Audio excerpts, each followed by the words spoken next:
各位，我想请你们仔细回想一下，这大半辈子你有没有过这么一种感觉，在生活里你明明应付得来那些虚情假意的寒暄，可是当你看着身边的人为了谁家多占了那么一点点小便宜，在那边算计来计较去的时候，你的心里会突然涌起一阵说不清楚的厌倦。你不是自命清高，你也不是瞧不起他们，你只是打从心底觉得心好累啊，这种瞎忙的日子根本不是我真正想要的东西。但如果你回过头来问自己，那我到底想要什么？你叹了口气，却又说不出个所以然来。更要命的是另外一种感觉，就是在夜深人静，你躺在床上翻来覆去睡不着觉的时候，你隐隐约约觉得自己这辈子来到这个世界上，好像还有一件非常非常重要的事情还没做完，那根线一直在拉扯着你的心，但你就是说不清楚那件事到底是什么。如果在看影片的你也频频点头，如果你也有同样的感觉，今天的内容你一定要仔细听完，因为你很可能根本不是普通人，你就是那个天道下凡历劫的人。各位，我看了那么多人的面相，但是唯独有一类人，每次看到他们，我这心里都会不由自主地揪了一下。这类人他们的面相上带着一些非常特殊的印记。大家注意听，那绝对不是说你五官长得好不好看漂不漂亮那种表面的问题，那是一种老天爷死死刻在他们脸上的根本藏不住的印记。这种人最大的特征是什么？就是他们前半生明明没做过半点亏心事，甚至比谁都善良，比谁都实在，比谁都肯吃亏，却偏偏日子总过得没那么顺利，总有小人绊脚，总有烂事缠身。但我今天必须要明明白白清清楚楚地告诉你，这不是你命薄，更不是你运气差，这是因为你的来历不凡。你现在正在经历的种种痛苦，是一场灵魂层面的老天爷亲自给你出的期末考。我们老祖宗常说相由心生，一个人内在的底蕴是什么？这辈子下凡吃过多少苦，扛过多少常人扛不住的劫难，背地里累积了多少阴德，这些全都会变成一股气场，明明白白地写在你的脸上，你根本藏不住的。今天我会教你们怎么去看这几个老天爷留下的特殊印记。大家可以看看你自己脸上有没有，也看看你身边的另一半，你的孩子有没有。如果有，那你们下半辈子的大运就要彻底翻盘了。好，我们正式开始。在我把那几个面相特质拆给你们看之前，我必须先把一个最核心的概念说清楚，否则你们后面听到的东西全都是皮毛，听不到骨子里去。既然说你是下凡历劫，那你到底是来干嘛的？这个核心概念就是我今天要讲的重点，叫做乘愿再来。很多人都听过这四个字，但是大多数人的理解太肤浅了啦。他们以为乘愿再来跟我们普通老百姓，跟在传统市场买菜的阿公阿嬷好像一点关系都没有。大错特错哦！人在世间的这辈子，大多数人是被一样东西牵着走的，叫做业力牵引。什么叫业力牵引？就是你上辈子做了什么，造了什么因，这辈子就来受什么果。你上辈子欠了别人的钱，这一辈子就来做牛做马还债。你上辈子害过人，这一辈子就注定要失去一些东西。随波逐流，被无形的命运推着往前走，稀里糊涂的生，稀里糊涂的死。这是世间绝大多数人的状态。命好就乐呵呵的过，命差就每天抱怨老天爷不长眼，他们自己根本不知道自己为什么活着。但是还有另外一种极其少数的情况，有些人他不是被业力推着来的，他是自己选择下凡来的。他这辈子来是带着一个愿的，一个心愿，或者一个没有完成的使命，或者是一件上辈子放不下没做完的好事，他要回来把它完成，这就叫乘愿再来。这两种人最大的区别到底在哪里？我告诉你，业力牵引的人随着命运飘，但乘愿再来下凡历劫的人，他们的内心深处永远有一根无形的线，那根线一直在拉扯他。他白天忙碌赚钱的时候可能感觉不到，但一停下来，那根线就扯得他心痛。他说不清楚那根线是什么，但他就是割不断放不下，就是总觉得自己在这个世界上应该去做一些比赚钱比蝇头小利更重要的事情。你们各位有没有这种被线拉扯的感觉？这就是那根线在拉你的命啊。那么问题来了，很多人会问我，尼斯啊，既然这些人是天道下凡，是乘愿再来带着使命的，那为什么他们的日子偏偏过得那么苦啊？既然是下凡，为什么不是一生下来就含着金汤匙飞黄腾达，反而是各种磨难遇到各种小人，各种吃苦受罪呢？你们想想看，一颗小小的种子埋在又黑又硬的泥土里，它要发芽，你以为它轻松吗？一点都不轻松。它要用尽全身的力气去挣扎，去撕裂自己的外壳，才能把那个小小的嫩芽顶出土面。那个挣扎的过程对种子来说就是巨大的磨难，但是如果没有那个在黑暗里的挣扎，它永远出不来，永远就在土里烂掉了。天道下凡历劫的人也是一样的道理。你们的灵魂在降生到这个花花世界的时候，是被世俗的欲望，被肉体的凡胎给蒙蔽住的，是沉睡的。这个灵魂是需要被唤醒的。老天爷怎么唤醒你？历劫，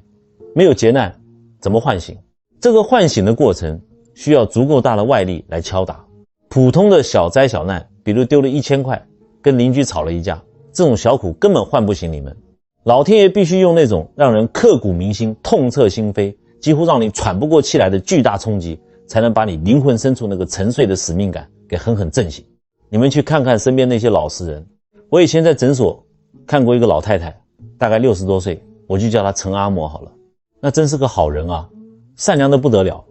平常在传统市场卖点青菜，看到在路边乞讨的可怜人，宁可自己饿肚子也要塞2颗肉包给人家。结果她这一生是怎么过的？年轻的时候老公在外面赌博欠了一屁股债，最后跟别的女人跑了，留下她一个人起早贪黑，把一儿一女拉扯大。好不容易儿女成家了，结果儿子是个养老鼠咬布袋的家伙，嫌他是个卖菜的丢脸，除夕夜都不让他去新房住。这还不算惨，到了晚年，他好心把辛辛苦苦攒了一辈子的定存养老金借给他亲生弟弟周转做生意，结果弟弟生意失败，人跑路了，连电话都换了，半毛钱都没还给他。那天他坐在我面前，那个眼泪啊流得满脸都是，把卫生纸都擦破了。他抓着我的手问：尼斯，我这辈子连只蚂蚁都不敢踩死，我没做过半点亏心事啊，为什么老天爷要这样惩罚我？我到底造了什么孽？我当时一把拉住他的手，我拍拍他的肩膀，我非常严肃地告诉他：阿莫，你听好，老天爷不是在惩罚你，老天爷是在狠狠地砸醒你啊。一个人，如果你在这半辈子经历了极其巨大的痛苦，最亲密的人的背叛，天大的委屈之后，如果你的精神没有被彻底击垮，如果你的心里没有因为这些狗造的人和事变成一个愤世嫉俗、逢人就咬的恶毒小人，如果你在见识了人性最丑陋的一面后，依然咬着牙选择保留那份善良，那么恭喜你，你就会在这片痛苦的废墟里历劫成功，生出一种全宇宙最珍贵的东西。这个东西叫做定力。有了这个定力，你不再会因为别人的一句夸奖就沾沾自喜，也不再会因为别人的诋毁和算计就气得跳脚吃不下饭。你看透了人性的底色，但你依然选择做一个好人。这个定力就是老天爷赐给天道下凡者最核心最强大的武器。有了它，你才能在这个浑浊的世间稳稳当当的去完成你的使命，而不会被那些蝇头小利、男女情爱给半路拐跑了。所以各位，你们现在明白了吗？你们前半生吃的那些苦，被亲人坑的那些钱，在深夜里咽下去的那些委屈，那全都是老天爷怕你在这个安逸的世界里睡死过去了，特意给你安排的历劫高级唤醒服务啊。既然你的灵魂已经被打醒了，那你的脸上自然就会长出藏不住的天机。接下来我就要给你们讲讲花多少钱都买不来的3个老天爷的印记。大家准备好，摸摸自己的脸，我们现在揭晓。我们先讲第一个印记，相学上叫做眼有定光。我先问你们一个最生活化的问题，除夕夜围炉或者亲戚聚在一起吃半桌的时候，你们有没有见过那种人？他可能年纪也不小了，50、60岁了，脸上也有皱纹了，穿的衣服也是普普通通干干净净的，但是当你看着他的眼睛，你会有一种东西让你觉得非常舒服，非常安心。那绝对不是那种咄咄逼人的要把人看穿的锐利，也不是那种老了以后得了白内障那种浑浊的对什么都无所谓的茫然，那是一种说不清楚的笃定、清澈，甚至你仔细看，在那个眼底的深处还带着一丝淡淡的悲悯。你跟这种人说话，不管你是抱怨家里亲戚多烦人，孩子多不孝顺，还是你喝多了酒在那边吹嘘自己早年做生意赚了几百万，他都不会反驳你，他就会静静地看着你，那双眼睛像是能直接看进你心底去，但是他不急着评判你，不急着打断你，更不急着去教训你，他就只是微微点着头看着你。那种感觉就像你这个人，你这些乱七八糟的情绪被一个很大很稳的网子给稳稳当当的接住了。我们香学里就把这种眼神叫做眼有定光。各位，这个定光可不是娘胎里带出来的啊，这是在红尘的泥沼里被千锤百炼，被扒了几层皮之后硬生生磨出来的。你们去观察一下饭桌上另外一种人，那些为了蝇头小利，为了面子争得你死我活的人，那些一听见哪里有钱赚，哪只未上市股票要涨了，眼睛就亮得跟探照灯一样的人，一听见别人家孩子考上好大学，别人比自己过得好，那个眼神马上就游移闪烁，充满嫉妒和算计的人，那种眼神叫什么？相书上说那叫利眼，势利的利，看到利益就亮，看不到利益就暗，完全被眼前的那点钱财和面子像狗被拴着绳子一样牵着走。这种人心里装的都是焦躁、贪婪、恐惧，他的眼神怎么可能定得下来？风一吹，他的眼神就乱飘了啦。但是有定光的人不一样，你们说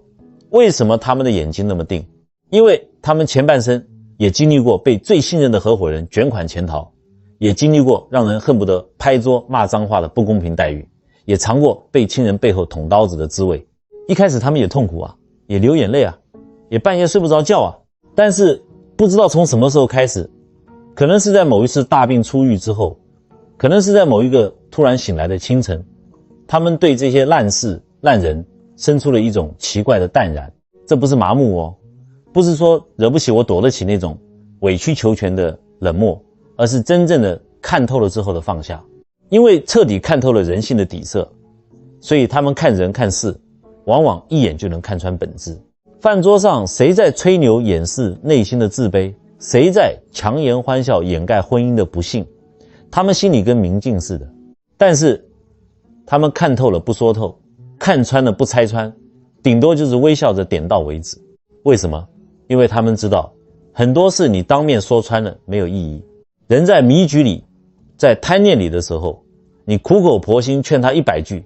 不如让他自己去跌个大跟头，踢个大铁板。这就叫什么？这就叫智慧。这种智慧不是你在大学里念几年书，拿个博士文凭能念出来的，这是用血淋淋的教训和无数个失眠的眼泪换来的。所以各位，你们今天晚上洗脸的时候去照照镜子，仔细看看自己的眼睛，不要看你是双眼皮还是单眼皮，那个不重要，看那个神。好，我们接着讲第二个特质。这个特质很多人根本没听说过，叫做阴德纹。有些地方的乡下老一辈也叫它阴德纹，说位置就在我们双眼的下方，就是平时大家说卧蚕的那个地方，再往下一点点。但是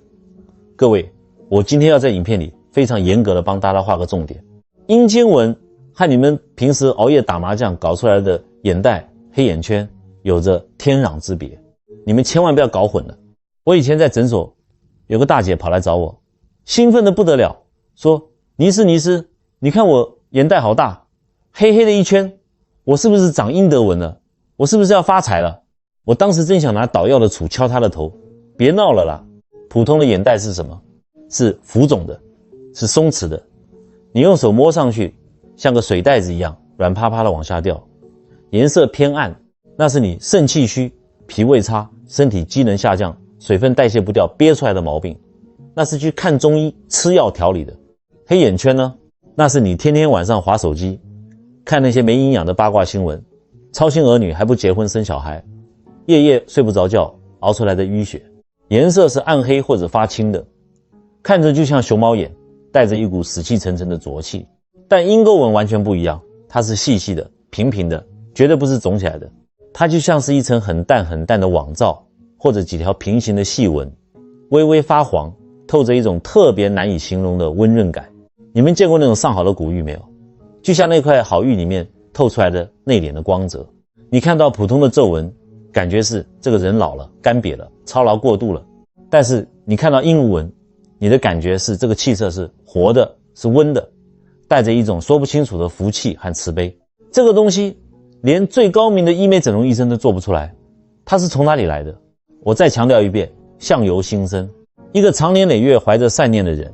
一个在别人看不见的暗处偷偷默默帮助别人，从来不求回报的人，甚至是一个被别人坑了还愿意以德报怨的实在人。他的心是热的，他身上的气场是稳的。这种长期积累的最纯粹的善念，就会在你的身体里化作一股最精纯的气血，慢慢的在你眼睛下方沉积下来，就像一条干净的河水流过河床，久而久之会留下一层最细腻的金沙，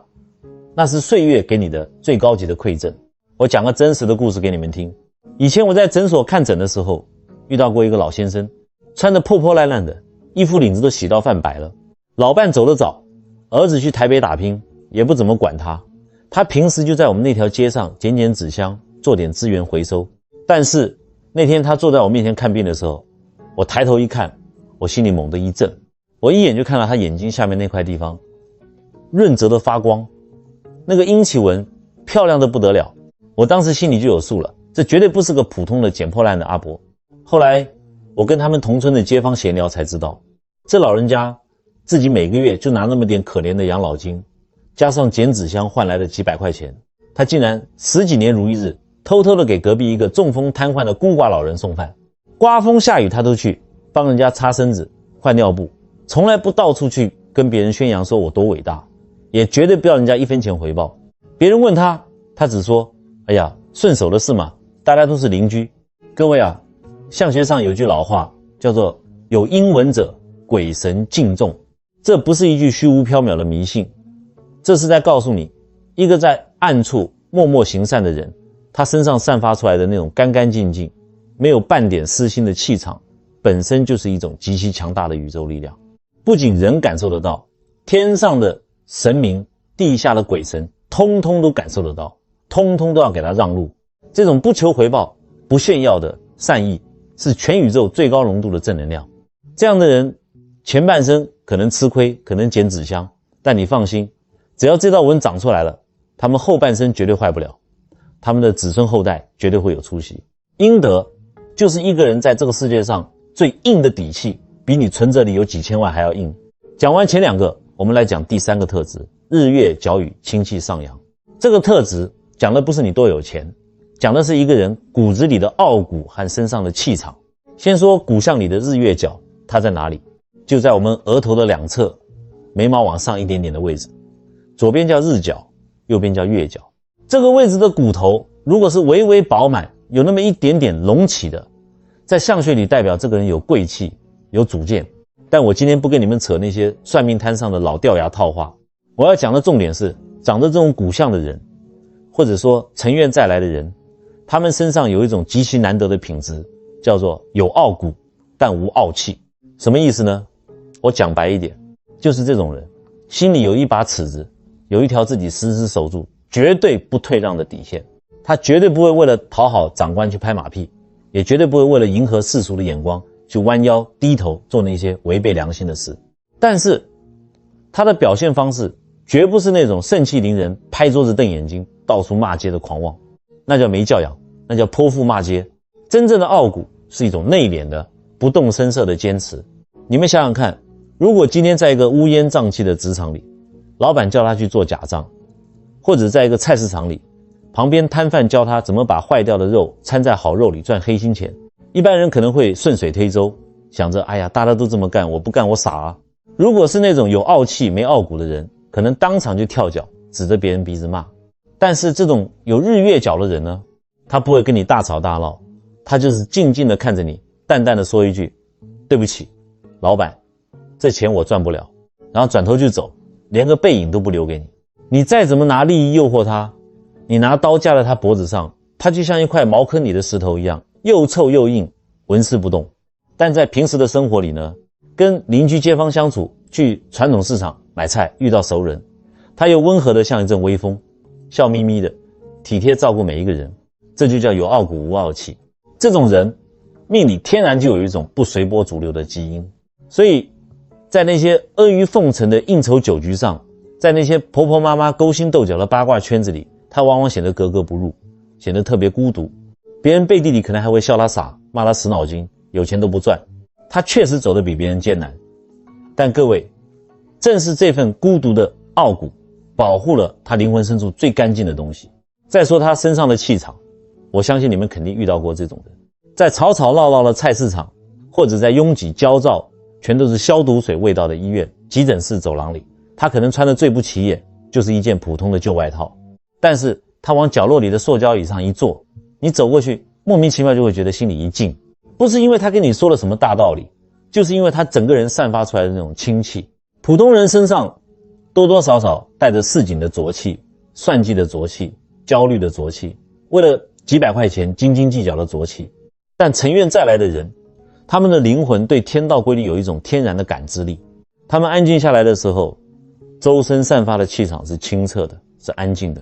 你把它扔在几百个人的菜市场人堆里，你就是会不自觉地注意到它，说不出为什么。靠近它你就是觉得踏实。好，讲到这里，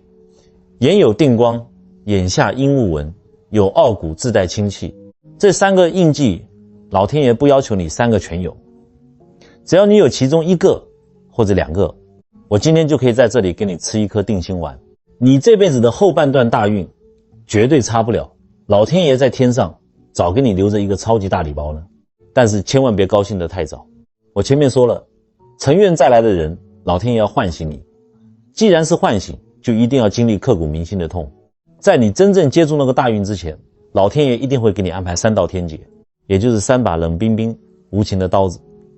要把你身上那些不需要的烂肉、软弱和不切实际的幻想一刀一刀的给你剔除干净。这3道劫过不去，你就在泥潭里永远打滚，这辈子算白来了。过得去，你就是浴火重生。我们接着就来说说老天爷这最折磨人的3道天劫。第一道天劫，我把它叫做孤骨劫，也就是清源淡泊。我们华人讲究多子多孙多福气，养儿防老，父母慈爱，兄弟和睦，对不对？这是世俗里最大的幸福。但是尘院再来的人，你们去回想一下自己的大半生，你们往往从小就跟自己的原生家庭有一种说不清楚的隔阂。你可能是家里最懂事、最勤快、最孝顺的那个孩子，但你偏偏就是最不受父母偏爱的那一个。家里有什么好吃的、好穿的，永远是给哥哥弟弟留着。家里有脏活累活，或者老人生病需要床前尽孝了，第一个想到的永远是你。等到最后分家产了，父母偷偷把钱全给了那个平时不闻不问的兄弟，连一句解释都不给你。你说你心里到底委不委屈？你心里滴血啊？你会躲在被子里哭，问老天爷，为什么？我到底做错了什么？为什么我的亲生父母要这么对我？不光是父母，你跟兄弟姐妹也往往三观不合。逢年过节，除夕夜吃团圆饭，大家围着大圆桌，聊的都是谁家换了新车，谁家孩子考了公务员，谁家做生意又赚了几百万。你在旁边听着，只觉得心里一阵阵发冷，觉得这些东西有什么好攀比的？你跟他们完全聊不到一块儿去。最后你只能默默站起来，一个人走到厨房去洗碗切水果，听着外面的欢声笑语，你觉得你在这个家里就像个外人。各位，这叫什么？这就叫孤骨劫。老天爷为什么要这么残忍，让你连个温暖的家都没有？我告诉你们，因为依赖是灵魂最大的枷锁。如果老天爷给你一个特别温暖、特别疼你的原生家庭，父母把你捧在手心里，兄弟姐妹天天围着你转，你就会把所有的安全感、所有的精力都建立在这些人身上。你会觉得老婆小孩一家团圆，安安稳稳过日子，就是一辈子的追求了。你那沉睡的使命就永远醒不过来了。老天爷强行把这些世俗的温情从你身上剥离，甚至用亲人的冷漠来刺痛你，就是为了逼着你向内求。当外面所有的依靠都倒塌了，当你发现连血亲都指望不上的时候，你才会擦干眼泪，站直了身子，去问自己，我到底是谁？我这辈子到底要干什么？记住尼斯一句话，无依无靠才是你这辈子最大的依靠。老天爷斩断你的退路，是为了逼你长出自己的翅膀。这第一道劫是在帮你挣脱世俗的烂泥。第二道天劫叫做破财劫，它是老天爷给你设置的财富过滤网。这道劫我相信在座的很多人都吃过大亏。你们有没有这种极其邪门的体验？你看着隔壁老王玩股票赚了栋房子，看着前街的张三搞什么资金盘发了财，你心里也痒痒了，你想着我也去试一把，我就赚点养老钱就出来。结果呢，只要你心里一动了贪念，只要你试图走捷径，试图用投机取巧的方式去赚那种快钱，啪，老天爷的巴掌立刻就扇过来了。你投进去的钱，不管是几万还是几十万，保证赔到脱裤，血本无归，甚至还会欠下一屁股债，让你夜夜失眠，气得想打自己巴掌，恨不得从楼上跳下去。但是更邪门的事情在后头，当你被市场收拾得服服帖帖，当你彻底死了那条赚快钱一夜暴富的心，你叹了口气，卷起袖子，踏踏实实的回去干你的老本行，去卖你的包子，去做你的木工，去安安分分的上班，去专心做你觉得有良心有意义的事的时候，那个钱反而从四面八方，从各种你意想不到的地方冒出来了。虽然不会让你一下子变成首富，但绝对够你舒舒服服的过日子。是不是有这种感觉？这是为什么？各位，这不是巧合啊，因为你们是成愿再来的人，你们这辈子来世间是有正经事要做的。对于你们这种人来说，钱财只是老天爷发给你用来完成使命的路费和燃料，它绝对不能成为你的目的地。老天爷在你们的命盘里安装了一个极其灵敏的防贪警报器，只要你一偏离主线，把眼睛死死盯着钱，系统立刻识别出你跑偏了。老天爷为了把你拉回正轨，就会用最惨烈的破财方式强行没收你的工具，逼着你把那个膨胀的贪欲给打碎。所以如果你们前半生因为投机取巧破过大财，千万不要怨天尤人，你要跪下来感谢老天爷，那不是老天爷在整你，那是老天爷在救你啊。他不让你被世俗的铜臭味彻底吞噬，他在帮你校正方向。只要你守住本分，放下对金钱的执念，德行配位了，那个钱自然会长着腿来找你。好，前两道节说完了，最可怕最要命的是这第三道节，叫做诛心节。什么叫诛心？就是专门拿着刀子往你最柔软最善良的心窝子里捅。成愿再来的人骨子里都是极其善良的，你们看不得别人受苦，只要别人开口求你，你宁可自己借钱自己受委屈也要去帮人家。可是结果呢，你有没有遇到过这样的人？他做生意破产了，哭着跪着求你借钱，你偷偷把定存拿出来给他渡过难关，结果他缓过劲来了，不仅不还你钱，还在外面到处散布你的谣言，说你是一毛不拔的铁公鸡，说你算计他。或者你身边有没有那种典型的吸血鬼亲戚或朋友，他只要一出现就是来找你倒苦水的，来占你便宜的，你对他掏心掏肺，把能给的都给了，结果有一天你实在没有能力帮他了，你只是拒绝了他一次，他转头就把你骂到臭头，仿佛你欠了他祖宗18代。遇到这种忘恩负义的家伙，很多人会崩溃，会怀疑人生。你会哭着问，我的善良到底有什么用？我做了半辈子好人，为什么落得这个下场？这世道是不是好人就该被欺负？我是不是也应该变成一个自私自利的坏人？如果你这么想，你就彻底掉进了诛心节的陷阱里，你这道测试就不及格。老天爷大费周章的把你身边塞满这些忘恩负义的人，吸血鬼，目的绝对不是要你对这个世界绝望，更不是要你收起那颗善心变成恶人。老天爷是要在这个痛不欲生的过程里，教给你一项大运来临前必须学会的顶级智慧，带锋芒的善良。各位，没有底线没有边界的善良，那不叫善良，那叫懦弱，那叫愚蠢。你以为你在帮他，其实你只是在纵容他作恶。你的慈悲如果没有长着牙齿，就会被那些小人啃得连骨头都不剩。佛教里有一句话叫做菩萨低眉，金刚怒目。面对那些真正受苦受难懂得感恩的人，我们要有菩萨一样的低眉慈悲。但是面对那些不知好歹贪得无厌的吸血鬼，你必须要有金刚怒目的雷霆手段，该翻脸时就翻脸，该拒绝时绝不手软，一分钱一点好脸色都不给他们。这道诛心节就是在无情的打磨你的慈悲与智慧。老天爷在告诉你，你的善良很贵，不要逢人就给。只有当你在经历了背叛和痛苦之后，依然能保住心底的那份善，同时又长出了拒绝别人的骨气和锋芒，你才真正算是在这道劫难里毕业了，那才是真正的大智慧。好，既然各位能听到这里，说明那3道刮骨疗毒的天劫没把你们彻底击垮。只要心气还在，我们就没有白熬。前面的苦我们吃完了，眼泪也擦干了，现在我们要讲点让人振奋人心的东西了。当老天爷的测试你都及格了，那个属于你的大运气，那个老天爷攒着要发给你的福气马上就要敲门了，你该怎么伸出双手稳稳当当的把它接住？你要知道，大运这个东西就像天上掉下来的一块大金砖，你如果没准备好，你要么接不住让它砸到别人家院子里去了，要么接偏了直接把自己的脚背给砸烂了。怎么接？听尼斯一句劝，这3招接运法还有一张保命底牌，你们今天就是拿笔抄也得给我记在心里。第一招，找点你心里真正喜欢做的事。很多人一听到使命这2个字就觉得头皮发麻，摆摆手说，尼斯啊，我都这把年纪了，大半截身子都入土了，你让我去拯救世界，我连我那个不听话的孙子我都搞不定。错了，大错特错哦。老天爷交代的使命不是让你去当什么大英雄，成愿再来的人，你的使命可以非常非常小。小到什么程度？小到只是每天给家人做一顿热腾腾的饭菜，小到只是把你年轻时会的那点毛线活、木工活交给邻居家的小孩，小到只是每天去传统市场的时候顺手喂街角的几只流浪猫狗。怎么判断这件事是不是你的使命？标准只有一个，这件事哪怕没人给你鼓掌，哪怕另一半念你吃饱了撑着，哪怕1分钱都不给你，你干完之后心里依然觉得特别踏实特别安稳。如果你前半生一直为了糊口，为了拉扯孩子在受委屈，那么现在孩子们也成家了，你也该为自己的这副灵魂活一把了，把你剩下的热乎劲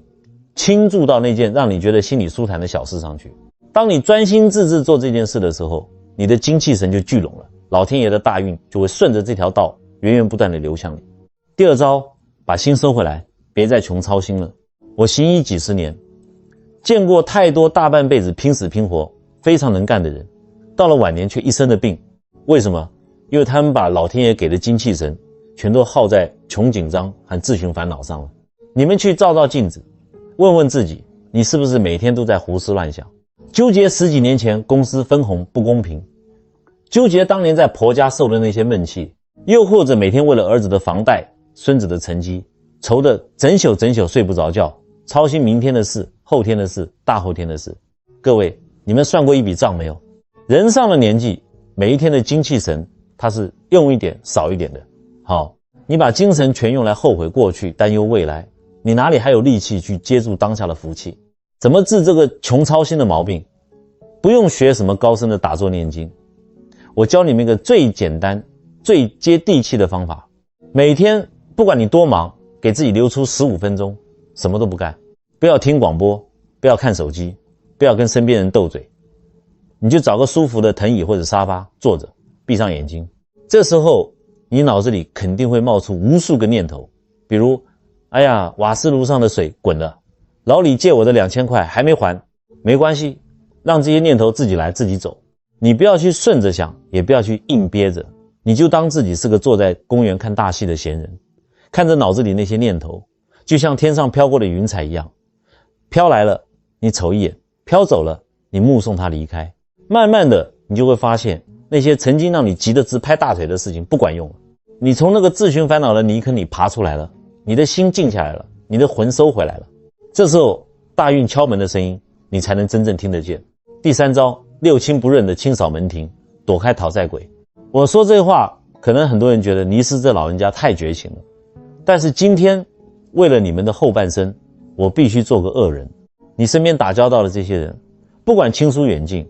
只分2种。一种人，你每次跟他聊完天喝完茶，你觉得心里宽敞，觉得虽然这把年纪了，这日子还是很有盼头的，这种人是你的福星，是你的宽心丸。还有一种人，这简直就是要命了，你每次跟他碰面，他永远在倒苦水发牢骚，抱怨白菜涨价了，抱怨媳妇不孝顺，抱怨别人对不起他。你听他倒了2个小时的苦水，回到家你觉得整个人像被抽了筋一样，头昏脑胀，连晚饭都不想吃。各位，这种人不管他跟你是几十年的老邻居，还是你的什么表亲，在命理上他们统统叫做讨债鬼和丧气鬼，他们就是一个无底洞，专门吸走你好不容易攒起来的好运气。我知道你们心软，会说，哎呀，都是几十年的老熟人了，人家来找我诉苦，我总不能把他关在门外吧，拉不下脸啊。你拉不下脸，你拉不下脸，他就把你命里的福气全抽干了。你现在要做的不是跟他当街吵架断绝关系，而是要有意识的躲着走。他约你打牌，你说你要去接孙子，他找你倒苦水，你听2句就说瓦斯炉上炖着汤，得赶紧回去，少去他家串门子，少听闲话，坚决不被他们的丧气事沾上身。同时多去靠近那些满脸带笑说话和气的老朋友，你天天跟叹气的人在一起，你也会倒霉。你跟着有福气的人走，大运自然就分给你一半。最后也是最重要的一张保命底牌，别让你的灵魂住在一个漏风的破房子里。我讲了这么多修心接福气的法子，如果你最后这一条没做到，前面全白搭。我在诊所里看病的时候，最痛心的就是有些人明明苦日子熬出头了，大运已经刮到他脸上了，可是呢，他的肉身皮囊早就被他自己给糟蹋坏了。老天爷给他送来一座金山，他连拿个布袋去装的力气都没有了，最后只能眼睁睁看着好运去溜走，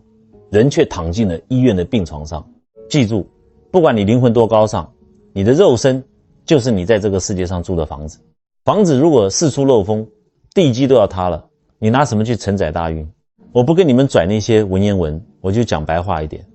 嘱咐你们3件事，为了少给儿女添麻烦，你们必须给我做到。第一，晚上11点一到，天大的事也得放下，让你的气血乖乖回老家。我知道我们上了年纪的人绝少，很多人晚上翻来覆去睡不着，干脆就披着衣服坐在客厅看半宿的电视，或者躺在床上睁着眼睛瞎琢磨儿女的事，一熬就熬到下半夜。你心里想，反正我退休了，明天也没事，晚点睡怕什么？错了，你以为你只是少睡了几个钟头，你这是在把你命里仅剩的那点老本往火里扔啊。老祖宗说晚上11点到凌晨1点叫子时，这个时候是一天里阴气最重，阳气刚刚像个小火苗一样冒头的时候，你身体里的这团火苗必须藏在五脏六腑里慢慢养。你要是11点还不闭眼，还在那唉声叹气胡思乱想，这根救命的小火苗就被你硬生生给掐断了。你不老老实实躺着，你的气血就像个流浪汉一样在血管里乱窜，回不了家。时间一长，你两眼干涩，记性越来越差，浑身没劲，人就像一截干瘪的枯木。等大运针砸到你头上了，你连站起来去接的力气都没有。所以听尼氏一句劝，11点前拉上窗帘，关了灯，哪怕你翻来覆去睡不着，你也给我安安稳稳的平躺着，闭目养神。只要你躺平了，心静了，气血自己就会归位。老天爷让你歇着的时候，你乖乖歇着，这就是你后半生最硬的底牌。第二，管住你的嘴，别糟蹋你那个老胃了。都50多岁60岁的人了，肠胃早就不是年轻时候的铁打铜柱了。别再去贪吃那些生冷的硬邦邦的剩饭剩菜，也不要顿顿大鱼大肉，吃温热的好消化的食物，每顿饭吃个7分饱，留点肚子，让脾胃慢慢转。还有吃饭的时候绝不看电视，绝不跟家里人怄气，带着一肚子火吃饭，吃进去的全是毒药。心平气和的嚼碎每口饭，气血自然就足了。第三，出门散步，脚底板要踩实了。年纪大了，我不劝你们去爬高山，去跑步，那伤膝盖，你们就去公园走走散步。但是走路要有走路的样子，不要低着头弓着背拖着脚后跟走，抬头挺胸，把注意力放在你的脚掌上，每走一步你都要去感受你的鞋底稳稳地踩在泥土上，这叫接地气。当你把心思从脑子里那些杂念收回到脚底板的时候，你的气就沉下来了，人就不飘了。这身子骨养硬朗了，不去穷操心了，烂朋友不交了，每天干点开心事。各位，这个时候的你大门敞开，堂堂正正，大运只要一刮过来，立刻就能稳稳地兜住，谁也抢不走。讲到这里，我说的口干舌燥，但是我怕你们转头就忘，我再啰嗦最后一遍，给你们做个总复习，你们就在心里默默跟着我再过一遍。你们记住了，如果你脸上占了眼有定光，眼下有阴丝纹，骨子里有傲骨却不狂妄，这3样里的哪怕一样，你就是老天爷挑中的人。但是老天爷挑中你，不是让你躺着享清福的，他是要拿股骨节让你众叛亲离，逼你向内求，拿破财节打掉你想赚快钱的贪心，最后拿诛心节用那些吸你血的忘恩负义的家伙来逼你长出带锋芒的善良。这3把刀子你挨过去了，老天爷的大运就来了。怎么接住？第一，找件不给钱也愿意干的舒心事。第二，每天闭眼静坐15分钟，别再穷紧张自寻烦恼。第三，躲开那些一见面就倒湖水的上气鬼和讨债鬼。最后也是最要命的一条保命底牌，晚上11点天塌下来也给我闭眼躺平，把那点用来救命的气血稳稳当当的收进五脏六腑里。听明白了吗？这就叫闯关的秘籍。你们这大半辈子吃过那么多常人没吃过的苦，受过那么多别人不理解的委屈，被别人骗过钱，被朋友戳过脊梁骨，你是不是曾经在无数个黑夜里咬着背角哭，问老天爷为什么要这么折磨你一个好人？我现在告诉你答案，老天爷不是在折磨你，是在拿着铁锤锻造你。一个没有在泥巴里滚过，没有在深夜里痛哭过的人，他是帮不了别人的，因为他不知道那个苦到底是个什么滋味。他说出来的话是轻飘飘的，是站着说话不腰疼，净说风凉话的。老天爷让你吃尽苦头，是为了让你有一天自己硬生生扛过来，走出那片吃人的黑暗之后，你有这个资格，有这个底气，回过头去给那些还在黑暗里伸手不见五指，绝望的想寻死的人递上一根蜡烛。你不用替他们去走那段苦路，你也不用把责任全都揽在自己身上，你只需要把那根明晃晃的蜡烛递过去，告诉他们别怕，我当年也是这么摸着黑走过来的，前头有亮光，你顺着光走，这就是你这辈子的最终使命，这就是回向，把你吃过的苦换来的智慧，把你悟透的道理无私的传递给需要的人。当你真心去帮别人的时候，那个善意的波纹就会一圈一圈荡漾开去，你递出去的一根蜡烛会点亮千千万万根蜡烛。好，各位，既然我们今天有这个天大的善缘，在这里探讨生命的真相，内容结束前，我想强烈的邀请你们做一件功德无量的小事，请你们现在就在底下的评论区留下你们的善言或者祈福。你可以留下一句祝福家人的话，比如写下祈愿我的家人身体健康，无病无灾，或者是愿我们全家出入平安，顺心如意。你也可以留下一句鼓励其他陌生观众的善语，哪怕只是简单的一句祝愿看到这条留言的人今天一切顺利，远离烦忧，或者是愿世上少一点苦难，多一点平安。甚至你也可以为自己许下一个修心的愿望，写下愿我从今天起不再抱怨，存好心，说好话，修得清净心。千万不要小看这个打字的动作，当几千人几万人都聚集在这支影片下，都在留言区留下善意的时候，这就是一个无比强大的能够冲破云霄的正向磁场，这个磁场会护佑着你们每一个人。最后祝愿各位历经千帆，守得云开见月明。我们下次再聊。